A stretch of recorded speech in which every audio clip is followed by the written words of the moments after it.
plan, well, this area right over here, prime kibbutz real estate out here by the road, okay, was marked factory. But it was just one big vacant lot over here. And not only that, but we actually turned down more than one serious offer that we got from outside investors and entrepreneurs to have a factory over here. We could have had the first Jewish tampon in 2,000 years, okay, here on kibbutz Ketura, okay?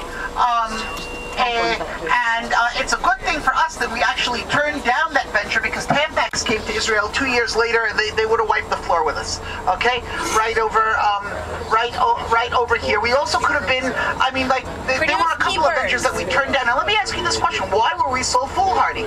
Why? Who wouldn't want a factory in their own backyard? A nice, good money-making factory in their own backyard. Pollution, exactly. We realized that we didn't want to compound sin with sin. We already didn't do this environment any good by coming down here and living, okay? We didn't want to ruin our view. We didn't want smokestacks. We didn't want pollution. We also socialist concerns as well. We didn't want thousands of Oompa Loompas coming out of Eilat, that we would be their factory bosses, so on and so forth. We didn't want that kind of relationship on the kibbutz as well. So we basically were completely dependent on agriculture of one type or another for 25 or 35 years, until we finally came up with a viable idea for a factory. And you're looking at it right across the road right over here. This is our factory, okay? People drive here, they look at this melange of pipes over here, and they say, my God, what are they feeding you in the dining room that you need a sewage treatment plant of this size for a community that's so small? Well, this is not a sewage treatment plant, okay, out here, and it is not the world's largest still, although it could be, okay, all right?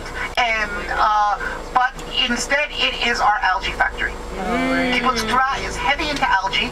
We grow in these pipes over here billions of single-cell freshwater algae, okay, which are called Haematococcus pluvialis, or squiggly red thing that grows in water, okay, in rainwater, actually. And this plant was basically discovered as pond scum floating on top of bird baths in England in the 1860s, and it was duly noted and categorized, but no one knew what to do with it, so it was pretty much forgotten, okay?